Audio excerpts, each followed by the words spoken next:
Zarkon's insane! This time, Zarkon means to destroy our entire planet. It was September 1984, and American kids were about to meet a giant robot made of lions. Within weeks, it was the most watched children's show in syndication. Within a year, there was a massive toy recall, and within 2 years, the original run was over. But the story behind that rise and fall is more complicated and more interesting than most people ever knew. This is the story of how Voltron 1984, the 80s anime classic, fell apart. Part 1. The idea behind it all. Voltron didn't begin as an original American concept. I appreciate what you want to do. I'm only thinking of your safety. None of us are safe while we just stand here. It was built from pieces. In 1983, Ted Koppler, president of World Events Productions, a St. Louis-based media company, attended a science fiction convention and came across footage of a Japanese anime series called Beast King Go Lion, which had aired on TV Tokyo from 1981 to 1982.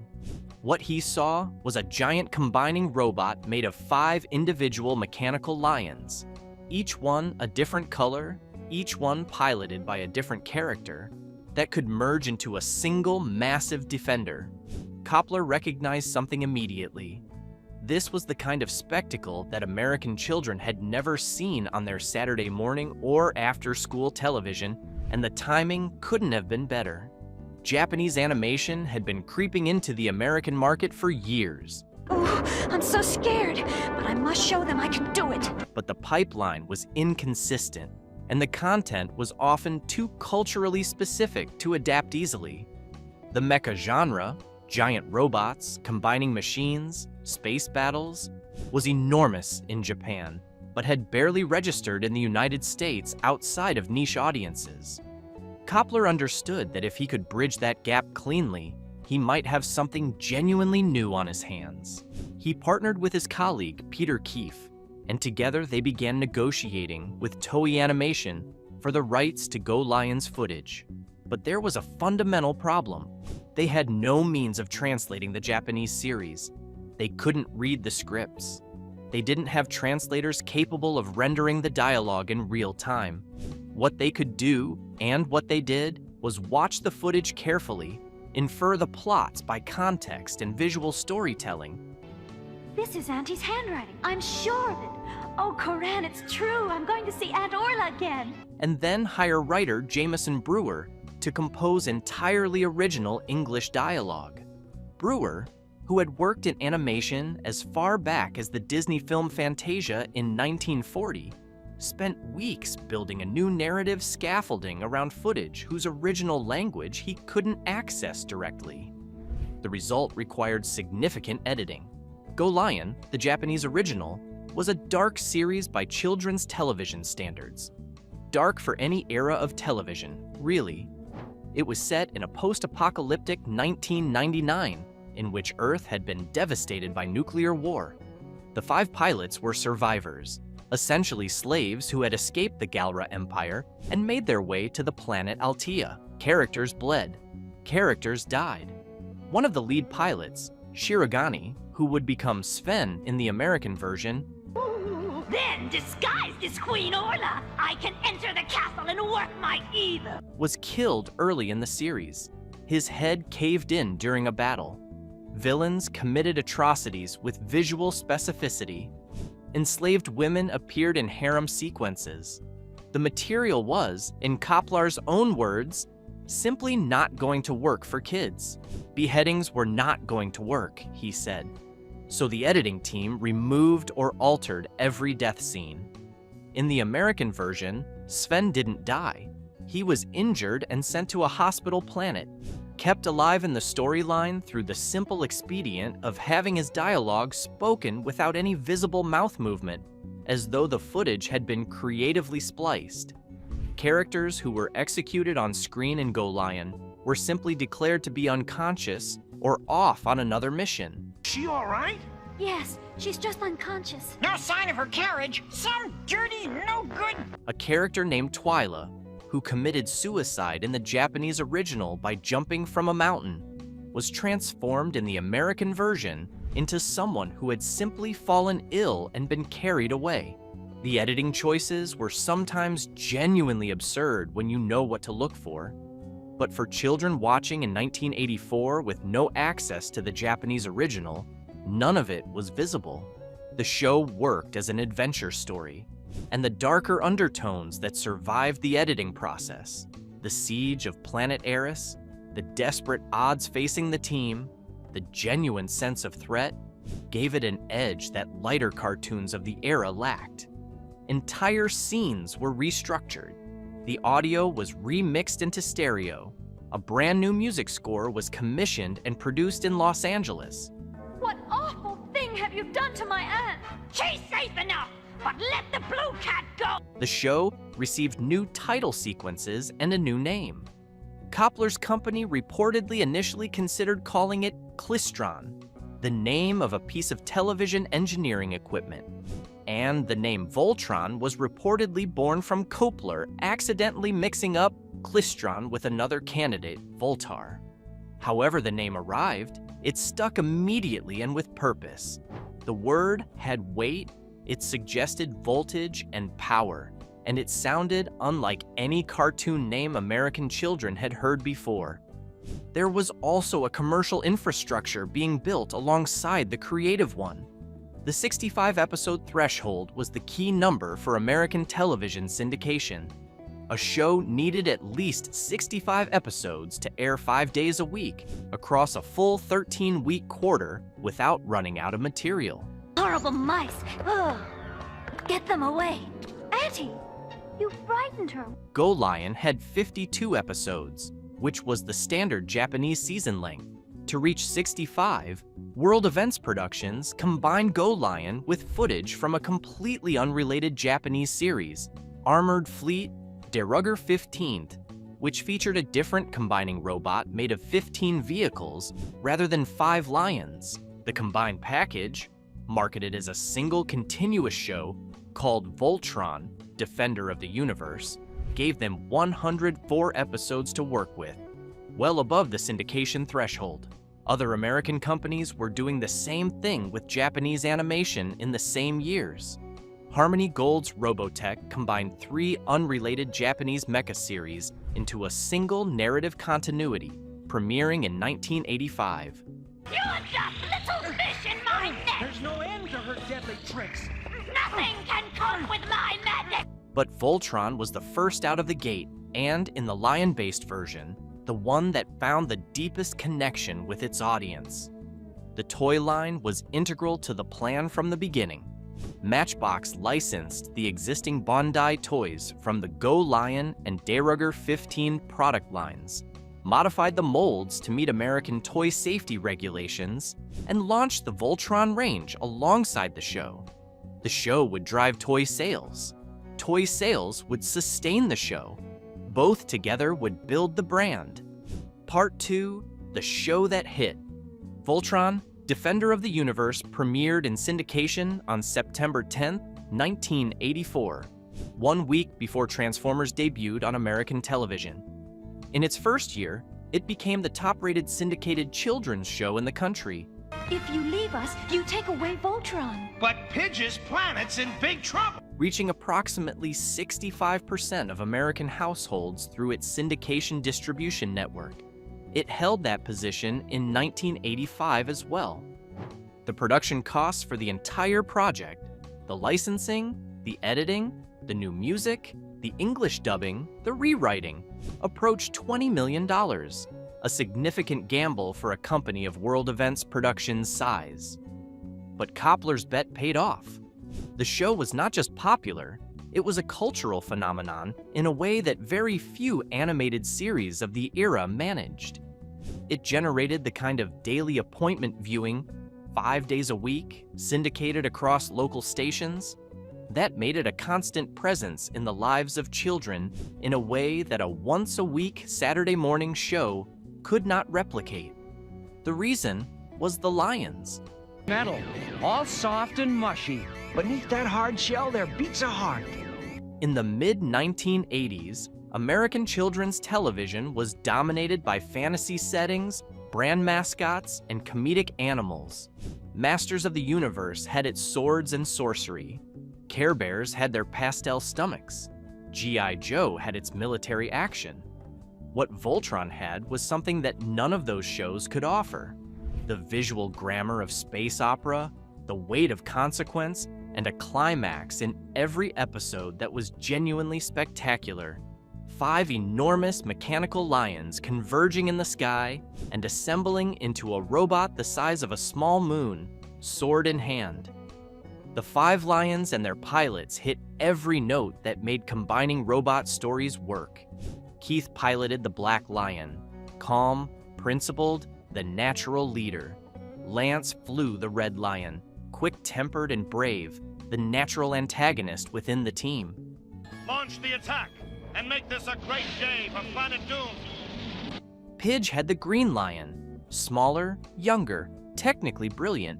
Hunk commanded the Yellow Lion, strong, loyal, occasionally comedic. And in the first episode, the Blue Lion was piloted by Sven, the Norwegian accented pilot whose apparent injury early in the series gave way to Princess Allura, the ruler of planet Eris herself, taking over the Blue Lion and becoming the 5th member of the team. Allura's inclusion was an unusual move for an action cartoon in 1984. Female leads in giant robot shows were not the norm on American television, and her presence gave the show a dimension that many comparable series lacked. She wasn't there to be rescued. She was one of the 5 pilots. She flew the Blue Lion. Princess, don't tell me you're actually thinking of going out alone to that distant planet. Against them stood King Zarkon of Planet Doom and his witch Hagar, whose robust creations, enormous monsters constructed to destroy Voltron, provided the weakly antagonists. The formula was consistent. The team struggled against the Robeast. Things looked grim. Someone gave the order to form Voltron. The combination sequence played out in full, and the finishing blow, the blazing sword, assembled from 2 pieces and used to bisect the Robeast, ended the episode. The formula was unvarying, and the audience never tired of it. Part of why it worked is that the combination sequence was genuinely exciting every single time. The visual rhythm of it, the sound design, the sense of something enormous and unstoppable assembling itself against the chaos. A volcano pit with molten lava. Okay, Robeast, a hot bath. World Events Productions kept that sequence intact and consistent across all 52 episodes. It was the show's signature, and they knew better than to vary it. That consistency was partly why the show's merchandise exploded. The Matchbox toy line, featuring the 5 individual lion figures that could physically combine into a single Voltron robot, became one of the most in-demand toy products of 1984 and 1985. The die-cast metal construction of the original Bandai figures gave the toys a heft and permanence that plastic figures couldn't match. These felt like serious objects, not cheap novelties. The Deluxe Voltron Lions set sold for between $60 and $90, which was a significant price point by the standards of 1984 children's toys. Well, so you managed to form Voltron. He'll be no match for the mightiest Robeast in the universe. Parents paid it anyway. Every child who watched the show wanted to own the toys. Every toy sold sent another child to the show. The feedback loop was self-sustaining, and for 2 years, it kept running beautifully. Part 3, the first crack, Vehicle Voltron. While Lion Force Voltron was running at full speed, World Events Productions was already implementing the second phase of the plan. The original syndication package had been designed to run both Go Lion and De Rugger for 15 episodes in sequence. Once the Go Lion material was exhausted after 52 episodes, the De Rugger 15 adaptation, known as Vehicle Team Voltron, would take over. Vehicle Team Voltron introduced an entirely different premise and an entirely different team. And so, with the help of Zarkon, we are now fully prepared and quite able to conquer you. This is your first and last warning. Where Lion Force had 5 pilots and 5 lions, Vehicle Team had 15 pilots operating 15 vehicles organized into 3 sub-teams of 5, a land team, a sea team, and an air team that could combine into a single large robot. The show's tone was different. The central relationship between the pilots was different. The scale of the cast was completely different. And crucially, the visual impact was completely different. The 15 vehicles combining into a robot simply did not produce the same visceral satisfaction as 5 lions merging into a single unified form. 5 is a number a child can hold in their head. The color coding of 5 lions against 5 body parts. Black lion becomes the torso. Red and green become the arms. But my brother is greater! He's even greater than Voltron! King Cobra, are you ready? Blue and yellow become the legs. Creates a visual logic that is instantly comprehensible and emotionally satisfying. 15 vehicles combining into 15 body parts was too many, too complicated, and too abstract to generate the same response. The combination sequence, which had been the emotional climax of every Lion Force episode, became a logistical puzzle in Vehicle Team rather than a moment of transformation. Vehicle Voltron also had an entirely new cast, which severed the emotional connection audiences had built with Keith, Allura, Lance, Pidge, and Hunk. The new pilots were competent and professionally written. And if anything, the de rigueur 15 source material that Vehicle Voltron was adapted from That will be easy. Thanks to Zarkon's witch Hagar, Havoc is now the most powerful robeast in the galaxy. had a more mature and politically nuanced story than Go Lion did, with the Drool Empire's slow collapse from within, providing a more complex kind of antagonism than Zarkon and Hagar's weekly monster attacks. But the audience that had been built on Lion Force didn't come to the show for political nuance. They came for 5 lions and a climax. De rigueur 15 offered neither.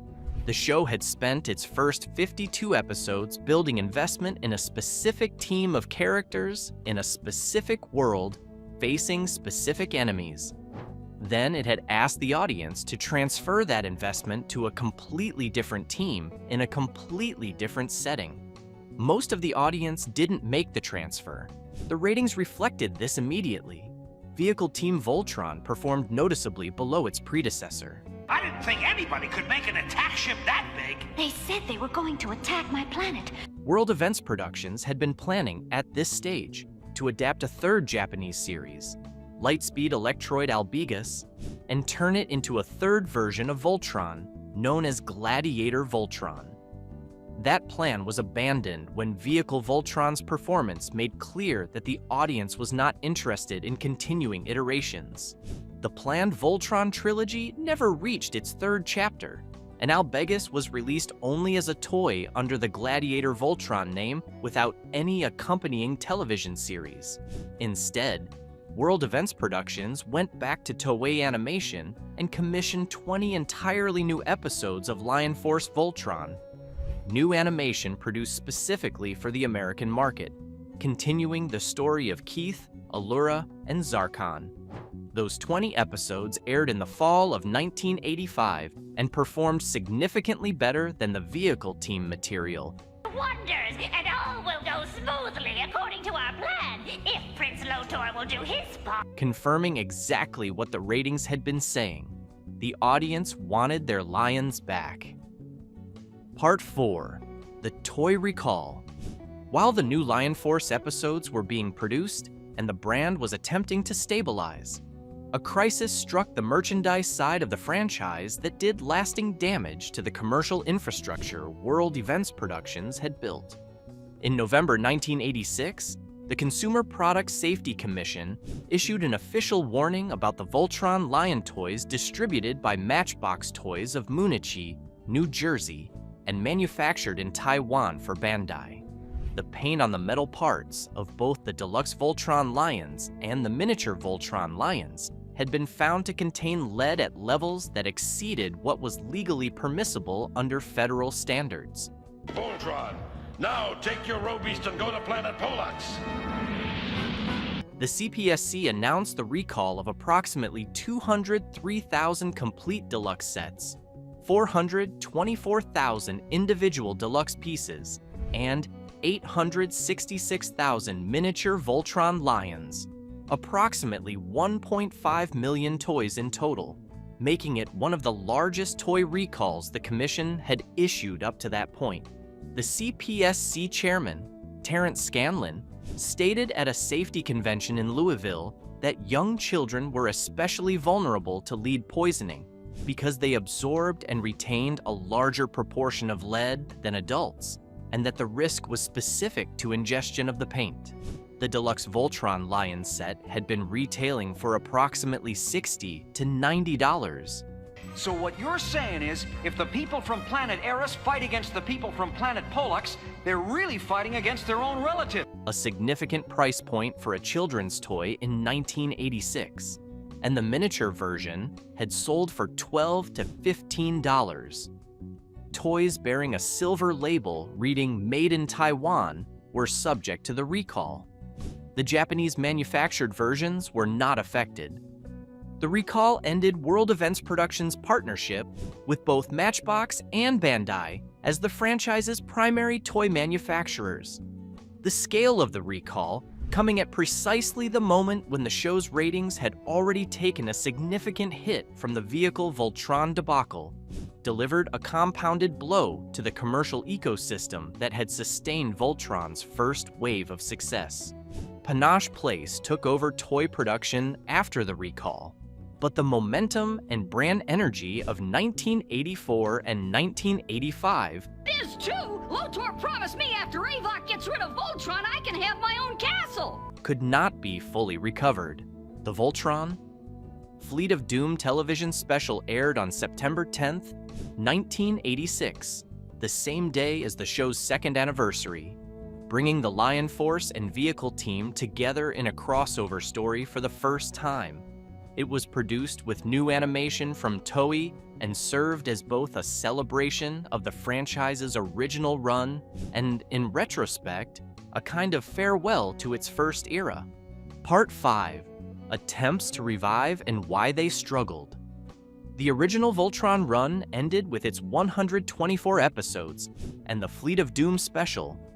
What came after was a long series of attempts to bring the franchise back, each of which struggled in its own way.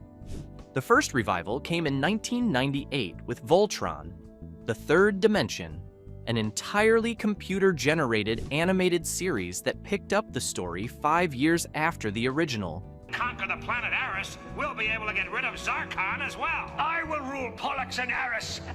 With original voice actors Neil Ross, Michael Bell, and B.J. Ward returning as Keith, Lance, and Princess Allura. New cast members included Clancy Brown and Tim Curry, who voiced Prince Loader in a notably different interpretation from the original. The show ran for 26 episodes across 2 seasons and aired in broadcast syndication from September 1998 to February 2000. The Third Dimension ran into problems on multiple fronts. The CGI animation, which was technically ambitious by the standards of 1998, struck many fans of the original as cold and misaligned with what they remembered. Form Blazing Sword! The character designs were significantly altered from the 1984 originals. The pilots wore new suits, the lions looked different, and the overall visual aesthetic had more in common with other late 1990s CGI productions than with the hand-drawn warmth of Go Lion. While The Third Dimension won a Daytime Emmy Award for Outstanding Sound Editing, its reception among critics and fans was mixed, and it did not generate the audience renewal World Events Productions had hoped for. The show quietly ended without resolution to its story arcs. After The Third Dimension, World Events Productions spent years attempting to develop a new Voltron project without success. Legal disputes with Toei Animation over copyright and licensing complicated the picture further. Just leave her to me. I guarantee she'll soon be as good as ever. With litigation between the two companies stretching across much of the 2000s, before a settlement was reached in 2010. In 2011, a new series called Voltron Force premiered on the Nick Tunes channel, running for 26 episodes before its cancellation in April 2012, ending after a single season, with a planned second season never produced. The show tried to bridge the generations by introducing 3 younger pilots training alongside the original team, but the Nicktoons platform gave it limited reach, and the show didn't find the audience it needed. The legal disputes over the franchise's intellectual property were settled in 2010, and in that same year, World Events Productions licensed the rights to Classic Media, eventually folding into DreamWorks Classics, and then into Comcast's NBC Universal. My only wish is to serve you, sire, in any evil way I can. The ownership changes created both opportunities and complications for any new production. The most successful revival of the franchise came in 2016, when Netflix and DreamWorks Animation produced Voltron, Legendary Defender, animated by Studio Mir, the South Korean animation studio that had worked on The Legend of Korra. Legendary Defender was a full creative reboot. New designs, new story, new interpretations of the characters, though with clear homage to the original across 8 seasons that ran from June 2016 to December 2018. The show found an entirely new audience and became one of Netflix's more popular animated properties during its run, attracting passionate fandom that was largely drawn from a new generation rather than the original 1984 audience. Everything is going according to plan, sire. The girl is still under my spell. It was by far the most successful Voltron production since the original 1984 run. Part 6. What Fell Apart and What It Was. The original Voltron run of 1984 and 1985 fell apart in overlapping waves. The vehicle team failure broke the show's internal momentum at the commercial peak. The toy recall disrupted the merchandise ecosystem that had made the brand a going concern for toy retailers and parents alike. The brief window in which Line Force Voltron had been genuinely new, the only combining robot show of its kind on American television, competing without any direct counterpart, closed permanently once Transformers established itself and the mecha genre in the American market began filling out. You were right about her. We've had it! By 1986, the American children's television market looked completely different from what it had been in September 1984. Transformers was enormous. G.I. Joe was enormous. He-Man had already peaked. The competitive environment that had made Voltron's arrival feel like a revelation had become a crowded field in which any individual property had to fight harder for attention and shelf space. And Voltron was fighting with a depleted lineup. No new episodes on the immediate horizon, a recall-damaged toy brand, and a second season that had failed to land with the audience. The show had exhausted its source material, spent its commercial momentum, and been outpaced by the very market it had helped to create. The irony of Voltron's position in the mid-1980s is that it succeeded so thoroughly at introducing Japanese mecha animation. Get our lions after that roe beast. Let's go. All units to launch area. To American audiences that it essentially eliminated the advantage of being first. Transformers arrived 1 week after Voltron in September 1984 and immediately built a parallel universe of toys and animation that competed directly for the same children. The market niche that Koplar and Keefe had identified and exploited was real and lucrative, and every major toy company in America recognized it. Voltron had proven the concept. Competing shows absorbed the lesson. What remains of the original series is the Lion Force run. Those first 52 Go Lion-derived episodes, plus the 20 commissioned originals. Everything about what Voltron means in popular memory is concentrated in that material. Keith, Lance, Pidge, Hunk, Allura. Culver thinks he's clever. Once he destroys Voltron, we will destroy him. The Five Lions, Zarkon and Hagar, the Blazing Sword, the Castle of Planet Eris. Vehicle Voltron has its defenders, fans who appreciate its more nuanced political storytelling and its unusual ending in which the Drool Empire's collapse is depicted with genuine moral weight rather than simple victory. But the cultural memory of the franchise essentially ignores it. What World Events Productions built in 1984 was something genuinely new for its moment, a Japanese story refashioned for American children that delivered spectacle and team dynamics and a sense of weight and consequence that the lighter comedy animation of the era couldn't offer. It succeeded so completely that it burned through its own source material in one season. Hey, team, guess what? I think we're surrounded. Everything that came after, the 20 commissioned episodes, the vehicle season, the sequels, the reboots, was an attempt to recapture something that had existed under very specific conditions that could never be perfectly recreated. The original run ended, the toys were recalled, the sequels struggled, but the Five Lions forming Voltron, that image, that sound, that moment, has never left the people who watched it. It didn't need to last forever to matter. It just needed to be exactly what it was, at exactly the right moment. And for 2 years in the middle of the 1980s, it was. If you made it this far, thank you for watching. If you enjoyed this video, please give it a like and subscribe to the channel. There is a lot more where this came from.